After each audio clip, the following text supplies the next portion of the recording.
Hello, everybody, and welcome to the West Ham Way YouTube channel. You already know who I am. Today, I am joined by Tony from Altogether Now Everton's podcast. Tony, how are we doing, mate?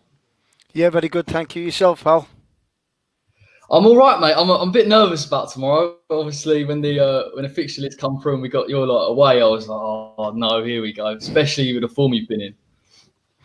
Yeah, we've been in terrific form since the start of the season, really. I've never seen Evertonians so optimistic about the club for a long while. Haven't seen them with a smile on their faces probably since Demba Ba scores at Anfield, to be honest. They've been obviously full of optimism at the moment. They've been really good, and yeah, on and off the pitch, it's looking rosy for Everton. But as you know, football can change, and as I said, in the space of 7 days, anything can happen. Everton can lose against West Ham, lose against Brighton. Next minute you're on the floor. It's for club football, isn't it?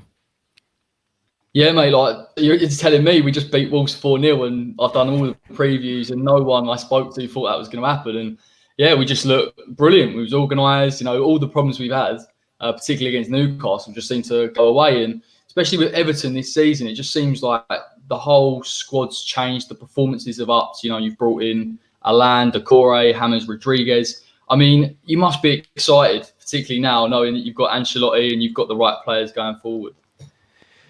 Yeah, we are excited. I think Everton fans are just trying to keep their feet on the floor, but it's so difficult when the team is performing the way it is, and it blitzed Tottenham on the opening day, battered West Bromwich Albion 5-2, could have been a lot more, and it was a different type of performance against Crystal Palace during the week. It was a performance that you wouldn't normally associate with Everton. They grinded it out, and as I said, under Marco Silva, Ronald Koeman, I could name numerous managers. Everton would have buckled that on Saturday, but they didn't. They were resolute. They've got experience, and one thing that has changed since Carlo Ancelotti's come through the door is the mentality of the whole team and the whole squad and the whole club. Everything's changed. It's very surreal when a world-class manager comes through the door and everyone's trying to improve, but he has just set standards like no other, and he won't expect second to best, rather. So I think Everton fans now they're really optimistic, and they can't smile wide enough at the moment. Yeah, mate, and I've got to bring it up, but Calvert-Lewin is like a new man up front. Ever since Carlo's come in, and I thought it would be sort of a rich vein of form that would peter out. But even this season, he's banging in the goals, and I've had to put him in my fantasy team. I mean, you must be quite happy with that, having you've got that number 9 up front, but you've also got attacking power in players like Richarlison as well, getting the goals. Yeah, Dominic Calvert-Lewin, it's taken a lot of time to win the Everton fans over. 1.5 million signing from Sheffield United a few years ago, and it took time. He had to play under Marco Silva, and he had no service. And I was banging the Calvert-Lewin drum for a while, and I was arguing with lots of Everton fans online and my mates and my own family members. And I was listening, stick with this kid. He's got something up front. He said, just work with him, put him in a decent team, and you'll soon reap the benefits. And lo and behold, and listen, I'm not saying I'm a fantastic scout by any stretch of the imagination, but you could just see something in him, and he's put hours in the gym. And when you've seen this season, especially this year during lockdown, he's been putting miles and hours in the gym, and his physique has built up. He's a proper Everton number 9. There's not many strikers in the Premier League that has got what he's got. He's fast, he's powerful, he's full of running. He puts 95 minutes in every single game. He can head a ball. He ticks every box what you're looking for. If you normally look at a Premier League striker at the moment, normally they've got, he's a great finisher. Harry Kane, great finisher, but he's got no pace. Dominic Calvert-Lewin ticks a lot of boxes. It's very, very unique. I'm not saying he's going to be better than Harry Kane, far from it, but he ticks every box, and the whole Everton team, the way it's panned out at the moment, is based around him. They've got Richarlison on one wing and James Rodriguez on the other. I don't think we'll see James Rodriguez tomorrow. We're very much likely to see Calvert-Lewin or Richarlison, because they did start against Fleetwood in the round before. So I think Everton will go a little bit semi-strong in terms of starting lineup. But yeah, it is fantastic to watch them three up front at the moment, but they've got that base behind them in Alana and Decore.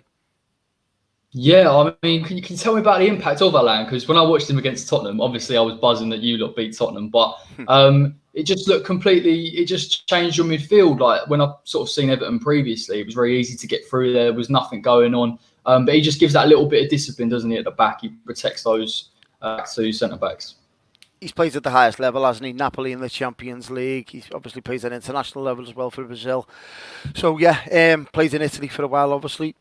So you know what you're getting. Everton's midfield it had to be seen to be believed last season. You didn't need to be a UEFA coaching license badge holder to work out what Everton's problem was last season. There was just a gaping hole in the midfield. Gylfi Sigurdsson was in there, Tom Davis, Fabian Delph, Morgan Schneiderlin. They even had to play Mason Holgate in there, a defender at times. That's how bad the midfield was. So obviously Carlo Ancelotti's identified that straight away. Bought Decore, a box-to-box midfield, a Premier League proven, and Alan from Napoli, who's he's took to the Premier League like a duck to water. Really, he's a firefighter. He puts the fires out. He will literally get the ball and give it to the nearest man. That's what you need in the Premier League. And you've seen the most successful teams in the Premier League. They have the holding midfielder to go and get the ball. He is Everton's firefighter, so to speak. And yeah, he is stuck to the Premier League like a duck to water. I know about holding midfielders, mate, because we've got Declan Rice. He does that similar job where he just scans in front of that back four and he just seems to clean everything up. And particularly when you've got areas of your defence that you're a bit shaky on, having that guy just in front just sort of solidifies it. But I've been probably most impressed with Luca Digne and Seamus Coleman as your fullbacks. They bomb on, don't they? And I'm so impressed with their delivery. I'm a bit concerned tomorrow that that if one of them starts, they will just go flying down that wing. But I mean, you must be happy with their performances. I am. I'm really excited about them as well because I'll be hands up. 18 months ago, 12 months ago, I thought Seamus Coleman's days were numbered at the football club. He looked slow. Obviously, he has a horrific leg break, and every majority of Everton fans are uncertain whether he'd keep his starting position at right back. And since Ancelotti's came in, he's a man manager and he gets the best out of players. And what he's done with Seamus Coleman has been terrific.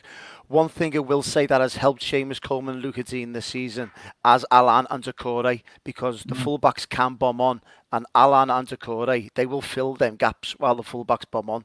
You've seen the very successful Liverpool team as Alexander Arnold and Andy Robertson bomb on. You've got three midfielders in, Henderson, Fabinho and Wijnaldum. They'll drop in and fill their fullbacks in. So you need, if you're having very successful fullbacks going forward in the Premier League, you need to have holding midfielders that'll fill the gap. So Everton have got them in abundance at the moment. So I wouldn't expect Seamus Coleman to start tomorrow. I think John Joe Kenny will. I think John Joe Kenny will start. He's a fan's favourite. He's a local lad. Boy grew up an Evertonian, done well. But there's a lad to look out for tomorrow called Niels Nkunku. Now, Everton signed him at the start of lockdown, and he's gone under the radar. And Everton will pay around about 250,000 compensation to Marseille. He never played a game for them, and he is unbelievable. This kid, he's played well in the games against Salford and Fleetwood. He's a really good footballer. Watch out for him because he will be playing in the Premier League in the not too distant future. He's a very, very good footballer. Yeah, no, I have heard about him. Like, there was rave reviews apparently in his last game that fans were just saying this guy's unreal. I mean, tomorrow with the squad, like you've sort of touched on a little bit, do you think there'll be a mix of kind of fringe players and maybe a few starters? Or, I mean, how do you think Ancelotti's going to approach the cup competition?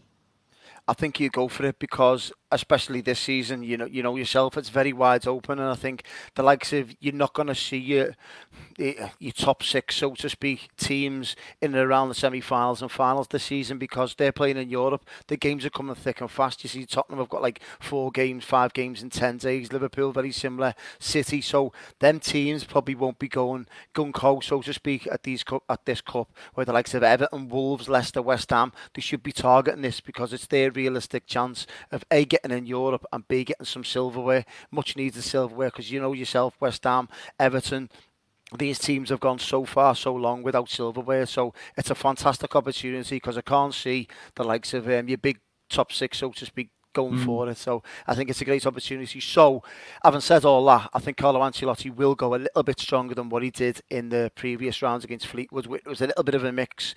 It was a mix of the John Joe Kenny at right back and Niels Nkunku. I think Everton will have to play the 2 full strength centre backs in Michael Keane and Yerry Mina. There's no option because Mason Holgate and Gerard Branthwaite are injured at the moment. Jordan Pickford should start. As in terms of midfield, I'll expect Fabian Delph to start, maybe Gylfi Sigurdsson in the midfield, but I think he will go strong there. He'll probably play Bernard and Richarlison and Calvert-Lewin as well. So, yeah, in terms of fringe players, I think it'll be a little bit of a mix from first team and obviously fringe players.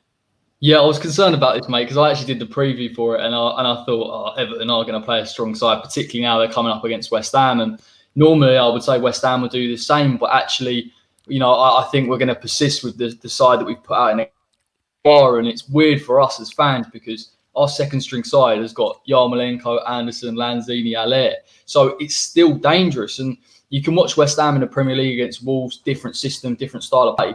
In the Cups, though, it's free-flowing football. There's energy in there. I'd love to see us get at Everton a little bit, but I am wary of what's coming back at us. Don't take this the wrong way, but I think that's David Moyes all over. I think if he has to go and attack a team, when the pressure's on in a big game, he doesn't. He famously said like taking a knife to a gunfight, and it didn't rub up well with Everton fans. Listen, I'm not. David Moyes is a fantastic manager, don't get me wrong, and done an unbelievable job at Everton Football Club, and he'll always be remembered for that. But when it comes to the big games, your Merseyside derbies, your semi-finals, your finals, he just kind of held himself back and didn't go for it. And I see that in the Premier League with him, where I don't see it in the cup games. And as you've just touched on there, you're spot on. You'll probably see the wheels are off. As I said, the less pressure's on West Ham in the cup games, and he's going for it. He's playing these players. You're obviously free-flowing football, and it is probably the West Ham way that you want to see. Whereas he's more cautious in Premier League matches where the pressure is on, grinding results out, etc. So, yeah, that's the two sides to David Moyes that you'll see. So, I fully expect West Ham to go at Everton and Everton to go at West Ham. So, there'll probably be a lot of goals in it.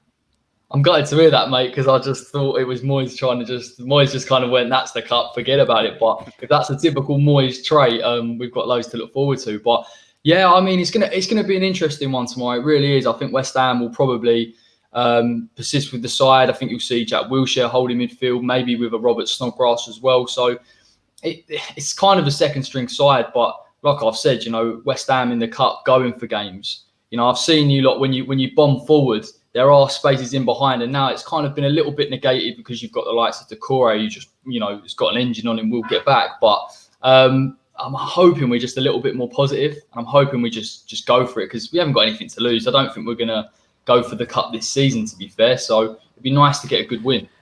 I think you should go, but you should be going for the cup this season, as it's just touched on before. It's a realistic opportunity to get into Europe, and as you've just touched, I don't think Alan and Decore will play. I think Fabian Delph and Gylfi Sigurdsson will be in there. So if West Ham do attack Everton, there will be gaps, as you just said. But realistically, look out for Niels and Nkunku. I can't speak highly enough of this kid. France under-19s, he is going to go right to the top. He's a very good footballer, so watch out for him. He'll be basically playing as a winger. He's that good, and he can get back. So whoever's playing down your left-hand side is going to be really struggling. Yeah, mate. Do you know what, though, to be fair? Like your right-hand side, sorry. The right-hand side. Well, we might have a youngster out tomorrow night who's done quite well in the cup, so it'll be interesting because he's got a bit of pace to burn on him. So I want to see that battle. That's gonna be a fun one. I mean, let's talk about the Premier League. You've obviously started really well, probably better than you could have hoped for. I mean, what is the hope this season? Do you want to get a top 10 finish, or do you think you've got the side now to push for a Europa League spot? Do you know what?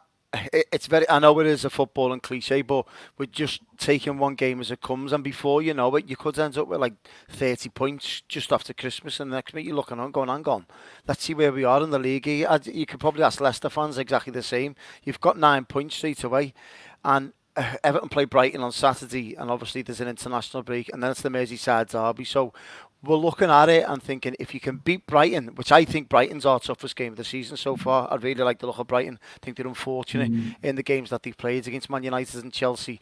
So I think that'll be a tough game for Everton. If they can get through that, they've got 12 points and they've got a lovely break, and then it's the Merseyside derby, and then that'll tell you where Everton's season's going. If they get beat badly in the derby, then we'll know the barrier. We'll know that benchmark. If they can get a point or heaven forbid, if they do win, then obviously optimism's going to fly high and expectations going to be up in the air. And who knows, as you just, anything can happen in this Premier League, especially this season with the games. And as I just touched on, all these so-called big six teams have all got European football. Everton haven't. They've got a free hit at it. So where these games are going to be going, Europa League, Champions League, Everton are going to have less injuries and more fitness. So, if anything, Everton have got a fantastic opportunity, not just to break into that top six. Who knows? No one had thought Leicester last season was second for a long while and only to fall out right at the end and ends up sixth. They could have easily finished in fourth themselves. So I think it's very, very wide open this season. It's going to be more open than ever. So who knows yet? I'm not going to stick my neck on the block and say where Everton are going to finish, but we'll get more of a gauge where they're going to finish after the Merseyside derby. That's what I mean, mate. Like, I think the thing that benefits Everton the most is, yes, you've got a top class manager, but your squad now, your first team's a lot more balanced. Everything just seems in line and in tune. You've also got a nice bit of squad depth, which is good going into the season. But yeah, you're right. There are teams out there. You know, Chelsea is struggling now to gel. Man City struggled against Leicester. You can even argue Arsenal yesterday. I mean, Liverpool, it looked relatively easy for them. So I mean, this league's wide open at the moment. I don't expect West Ham to be up there, but I mean, it could throw a few shocks. You know, Wolves struggling now at the moment, so it's going to be an interesting one this season, mate. It definitely is, and I think, and I don't want to say like Everton have a great football team at the moment, but it's going to take a really good team to beat Everton at the moment, the way they're playing in the Premier League. They've just got a really good balance to the team. They've got James Rodriguez, they've got Richarlison, and they've got Dominic Calvert-Lewin up front. Richarlison's going to get 20 goals this season. Dominic Calvert-Lewin's going to get 20 goals this season, and you just know it's very rare that two forwards from the same team, especially Everton. I've been watching Everton all my life. I can't think of the last time Everton had two players that will reach roughly around about 20 goals this season in the Premier League. And there's already 40 goals straight in your team. Add to James Rodriguez in there. You've got fringe players like Gylfi Sigurdsson, Bernard's in the mix as well. You couple of your centre backs and Luca Dean, Seamus Coleman. There's a really good balance of the team. The only thing that will stop them from doing well in the Premier League this season is injuries. If they get an injury to Richarlison or James Rodriguez or Calvert-Lewin, there's a bit of a gulf in class in terms of people to come in. I wouldn't be surprised if they make one big signing before the window was shut as well. I wouldn't be surprised. Knowing Everton's owner, he just likes to spring a few surprises in the transfer window, so I wouldn't be surprised at all if he buys another attacker, just because he will see what could happen this season in the Premier League, and it's a fantastic opportunity for, I'd say, any of the top 10 teams to get in the Champions League this season. It's absolutely wide open, especially with the pandemic and everything going on lockdown, because teams are just going for it, so anything can happen. Yeah, mate, I almost had to step back there because I was like 40 goals from Richarlison and Calvert-Lewin, but when I think about it now, you know, Richarlison for me has always been kind of a raw talent, but I think particularly towards the end of last season, you know, he gets those vital goals, and I think it helps now. He's got someone up with him that's gonna sort of share that burden. Because before it was very much like you need Richarlison to kind of bail you out and then sort of just stick to a 1-0. But yeah, mate, there's goals on the side. There's creativity now as well, and I just think it's a really good side, mate. It's a really good football team to watch at the moment. I think with like some West Ham fans will laugh when I said 20 goals each. That's not the case, seriously, because Richarlison got 13 goals last season and Dominic Calvert-Lewin got 14, and that was in a poor Everton team that didn't create much, to be honest. Now they've got James Rodriguez behind them, and you've got a world-class footballer in your team, you're going to get goals. Now, Richarlison's already got a couple so far this season. Dominic Calvert-Lewin's already got 5 goals in the Premier League, an hat-trick, and he's 5 goals already. We've only played 3 games. So he only needs 15 more. That's already 20 goals straight away. He's only played 3 games, so he's got a lot more games to play, and I wouldn't back against it. Honestly, seriously, he'll get 20 goals this season, Dominic Calvert-Lewin, I have no doubt. Do you think he'll get an England call-up? Do you think he deserves one now? He does deserve one, don't get me wrong. When I see young footballers, especially in the Premier League, I think he's worked hard to get where he is, and you normally see young footballers who've made and think they've already made it, Louis Vuitton bags and flash cars, everything else, and you think they already made it before they actually get on the football pitch, and next minute, you know, they're playing in League Two. I think with him, his mentality is so different. He just wants to learn, keep learning, putting the hours in. If you have a look at a picture of Dominic Calvert-Lewin 18 months ago, 2 years, he was matchstick thin. He really was. And now he's put hours in the gym, and that's through hard work and wanting to better yourself. And that's what a lot of young footballers coming through academies don't want to do. They want it laid out on a plate for him. He has worked to what he's got, very much like Declan Rice. Work, and you will reach the top. I wouldn't be surprised if he gets in the England team. I wouldn't be surprised at all. Yeah, no, I definitely think he's knocking on that door, mate. Particularly, if there's an injury to Kane, and we've even seen it though. With the likes of Ings has got called up, but it's just to get in that chance, isn't it? And England are quite fortunate at the moment. We do have a lot of decent attacking players, so we might see it. With the West Ham side tomorrow, is there anyone you're a bit frightened of that you think could give you a little bit of an issue? Yarmolenko, to be honest, because we were after him for so long under David Moyes. We really was. I can't. The amount of times we linked with him in the transfer window, it was unreal. And obviously, he scored the absolute cracker against us at Goodison a few years ago. Is Anderson fit? Yeah, he'll play. He'll play, mate. I like him. I really like him, and that could be an opportunity for if our fullbacks bomb forwards and we haven't got an Alan Decore playing. That could be an opportunity for the likes of Anderson and Yarmolenko. So I think they would be a danger for Everton. I would worry about them because we haven't got Decore or Allen playing tomorrow. I wouldn't expect so anyway. I expect Fabian Delph to play and Gylfi Sigurdsson. So I don't think they would obviously fill in the gaps for the fullback. So I think they could be old for West Ham to exploit us on the counter-attack. So I would worry, especially Anderson. I think he's a fantastic player. He's not very much a David Moyes player. Take it from here. I can't see him lasting. Yeah, mate, honestly, it's so frustrating. If you're a West Ham fan, he comes in with about 5 minutes to go when we're chasing a game and we're just, no one can quite. Can I just ask you before you go, is it normal for David Moyes to not make subs? Because a lot of West Ham fans are so frustrated either when we're in a game like we were against Arsenal when we had to go and take our chances, or, and then he suddenly makes a change when we're losing. Is that a normal David Moyes thing to do? It is. It really is, and it used to frustrate a lot of Everton fans. There were some times in particular at Goodison Park where the fans were actually booing us substitutions. I remember one game in particular, he took a full back off. I think we were winning 2-1 or something, or we were getting beat, and he was just taking full backs. And you go, you've got to go for this here. He's very defensive minded, especially in big games. He really is. But if you want to stay in the Premier League and you want some solidarity in the Premier League, and obviously he'll steady the ship for you all day long, but the substitutions used to wind Everton fans up. And he was nicknamed Dither and Dave in the transfer market because it takes so long in buying a footballer. There's lots of names Everton were linked with under David Moyes. Sean Davis, remember him for Fulham. You had Raquelme links, Yarmolenko. We were linked with a lot of players under David Moyes, and he studied them. And in the end, he just wouldn't buy them, and you're pulling your hair out. Listen, he bought some unbelievable gems at Everton. Julian Lescott, Phil Jagielka, Tim Cahill, Phil Neville, Tim Howard. The list is endless, the amount of really good buys he did, but he looked at the man as well as the footballer. So if use a sign on a footballer going forward, he will look at him as a person and what he's got when the chips are down, and he'll look at him as a player as well. He won't just sign like the likes of Anderson and Yarmolenko. They're not his signings, and that's why he's probably playing him in these games. The likes of Antonio and Declan Rice and these players, Mark Nobles, they'll run through a brick wall for you. They are David Moyes players all day long. He wants players to be men and run out on the football pitch and run through a brick wall for him. So if you're ever linked with a footballer, just look at the mentality of them straight away under David Moyes. He was nicknamed Dither and Dave for a reason, but he was spot on in what he was saying. Look at the man as well as the footballer.